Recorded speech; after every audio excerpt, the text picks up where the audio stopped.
Fala pessoal, professor Wallace falando para mais uma aula de educação física, certo?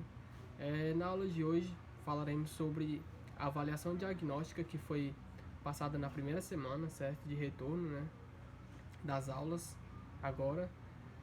Essa avaliação diagnóstica ela foi solicitada, né? Para vermos como foi, né? O nosso rendimento na disciplina de educação física durante o primeiro semestre do ano, certo? A avaliação ela foi composta por 5 questões, certo? 5 questões de múltipla escolha, né?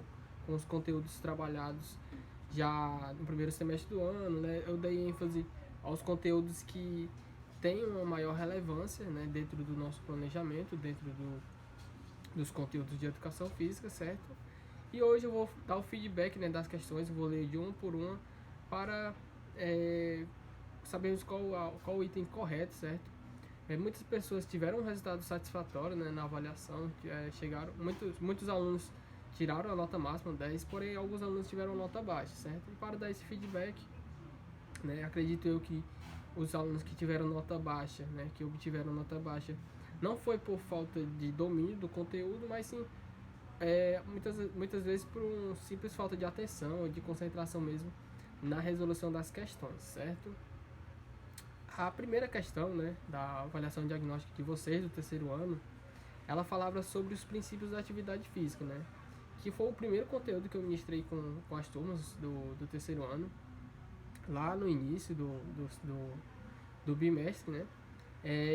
Algumas turmas ainda tiveram essa aula presencial, né, que falava sobre os cinco princípios da atividade física, que é o princípio da individualidade biológica, o princípio da sobrecarga crescente, o princípio da especificidade, o princípio da continuidade e o princípio da reversibilidade, certo? E a questão ela queria justamente isso, né, que você identificasse o item correto que tinha esses 5 princípios corretos, certo? O item correto na primeira questão foi o item C, né, o terceiro item, que falava justamente esses 5 princípios, certo? Coloquei nas outras alternativas, né, para confundir vocês, alguns princípios que não existem, certo? Então o item correto seria o item terceiro, o item C, certo? Que fala justamente desses 5 princípios. A segunda questão, ela foi um conteúdo também trabalhado logo após, né, os princípios da atividade física. Esse conteúdo a gente só viu de forma remota, de forma online. Talvez ele seja um dos conteúdos mais difíceis de compreender, certo? Porém, é uma questão de semelhanças, né? De diferenças, né? Onde a questão abordou e pediu para vocês, né, assinalarem o item que correspondia à principal diferença entre os exercícios aeróbicos e os exercícios anaeróbicos, né? Antes de ler a questão, vou explicar um pouco, revisar um pouco sobre o que são, né, os exercícios aeróbicos e o que são os exercícios anaeróbicos, certo? Antes de entrar a fundo sobre os conteúdos, a gente tem que lembrar que o nosso corpo, né, ele é como se fosse uma energia, né? Existem diversas fontes de energia no nosso corpo, melhor dizendo, né? Igual existe no mundo mesmo, né? Existe a energia eólica, existe a energia solar, a energia que vem das hidrelétricas. Enfim, o nosso corpo ele também possui diversas fontes de energia, certo? Então, basicamente, os exercícios aeróbicos, né, que são exercícios de baixa intensidade, né, que não exigem do corpo humano um grande esforço físico, né, eles são considerados exercícios aeróbicos, né. Há exemplos mais comum é uma caminhada, certo? E quando o corpo ele identifica que o corpo está realizando uma atividade de baixa intensidade, no caso uma atividade aeróbica, né, ele logo se utilizará da fonte de energia que seria o oxigênio, certo? Já diferente dos exercícios aeróbicos, né, os exercícios anaeróbicos, eles são exercícios de alta intensidade, certo? Como eu citei o exemplo da caminhada no aeróbico, eu vou citar o exemplo de um sprint, de uma corrida, né? Então, de uma musculação, enfim, exercícios que fazem que o corpo exige muito, né, do físico do nosso corpo, certo? E ele já, né, utiliza outra fonte, né? Quando o nosso corpo ele reconhece que é um exercício anaeróbico, logo ele passa a ter outra fonte de energia, que seria a queima de carboidratos, certo? Então, justamente a questão, né, pedir para vocês assinalarem a principal diferença, né, que seria justamente das fontes de energia, tanto dos exercícios aeróbicos quanto dos exercícios anaeróbicos, certo? O item correto era o item primeiro, que falava justamente, né, que a principal diferença entre os exercícios aeróbicos e anaeróbicos é que o primeiro utiliza o oxigênio para a produção de energia nos músculos, já o segundo faz o uso da queima de carboidratos, certo? Vamos para a terceira questão, que falava de um conteúdo, né, mais recente que foi passado para vocês sobre o surgimento das Olimpíadas. O surgimento das Olimpíadas, né, como a gente sabe, quando falamos sobre Olimpíadas, a gente associa a dois períodos, né, os Jogos da Era Antiga e os Jogos da Era Moderna, né? E a questão ela pediu justamente que assinalasse a alternativa incorreta. Talvez seja, como eu falei no início, né, a questão da atenção, a questão de se concentrar ao responder uma questão. Você pode até saber o conteúdo, mas como a questão ela pediu um item incorreto, você pode ter marcado o item correto e assim perder a questão.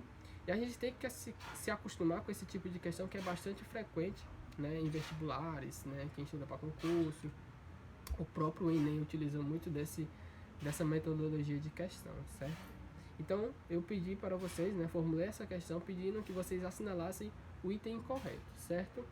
Que seria o item D, né, o quarto item, né, que falava que os Jogos da Era Moderna foram 1896, porém na Roma, na Itália, né? Sabemos que os Jogos da Era Moderna eles começaram no dia 6 de abril de 1896 em Atenas, na Grécia, certo? A quarta questão, né, agora eu pedi, né, formulei a questão pedindo que vocês assinalassem esse item correto, né, que descrevesse sobre os esportes técnico combinatórios, né? Como é um conteúdo também que foi recentemente trabalhado com vocês, sobre as divisões dos esportes, né, que segundo a nossa BNCC, que é a nossa Base Nacional Comum Curricular, os esportes são divididos em 7 divisões, dentre eles os esportes técnicos combinatórios, certo? Aí eu pedi justamente a alternativa que descrevesse corretamente os esportes técnicos combinatórios, que foi o item correto, seria o item C, né, o terceiro item, que são comparados à beleza estética e o grau de dificuldade dos movimentos executados, né, pelos atletas de acordo com os padrões ou critérios estabelecidos nas regras de cada modalidade, certo? O item A ele fala sobre os esportes que demandam atingir marcas de tempo por peso ou metros, né, aí seriam os esportes de marca. O segundo item fala que são os esportes que demandam atingir com o objeto algum tipo de alvo estático ou movimento. O item D fala sobre os competidores entram em um setor defendido pelo adversário, objetivando atingir meta contrária para pontuar, que seriam os esportes de invasão ou territorial. E o item E falava sobre o objetivo central, né, vencer oponentes através de toques ou desequilíbrio, imobilizações e reclusão. Aí seriam os esportes de combate, certo? Tá aí, né? A questão pediu para assinalar o item correto, que correspondesse aos esportes técnicos combinatórios, que seria o item E, né? Exemplo de esportes técnicos combinatórios, podemos citar os mais conhecidos, como o skate, né, que demanda muito da criatividade do atleta, né, exige muita técnica, exige movimentos, o surf também, entre outros. E a última questão, eu coloquei pra gente sentir um pouco na pele as questões do Enem, estilo Enem, né, já teve uma aula que a gente abordou um pouco mais sobre resoluções de questões do Enem, e não poderia deixar de colocar uma delas, né, que fala justamente sobre as divisões de esportes, só que de uma maneira mais concreta, né, mais objetiva. Ela descreveu, né, os esportes de invasão territorial no texto aqui e pediu para a gente citar, né, a opção correta que tem esses esportes de invasão ou territoriais, certo? O item A, né, o primeiro item, tem o handball, basquete, futebol e voleibol, né? O handball, o basquetebol e o futebol são esportes de invasão territoriais, né, que os atletas eles têm que ir até o espaço do outro, né, até o território do outro para pontuar, seja com um gol ou com a cesta. Porém, o voleibol não é, né? Sabemos que ele é um esporte de rede ou parede. A segunda opção ele fala sobre o rugby, futsal, natação e futebol americano.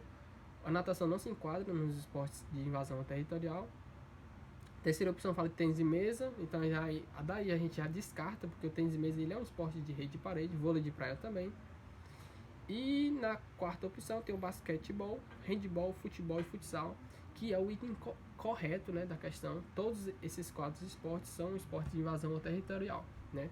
Tanto o basquete quanto o hand, quanto o futebol e futsal, os atletas necessitam, né, adentrar no campo adversário para pontuar, certo? O último item fala sobre ginástica olímpica, beisebol, judô e taekwondo, que também não se encontra, né? Exemplo do taekwondo, ele é um esporte de combate, certo?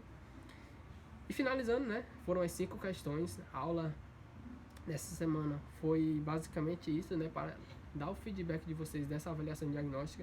Se você não fez ainda, faça, certo? Ela está disponível ainda até hoje. É claro que após esse feedback, né, da avaliação, ela não vai valer a mesma pontuação.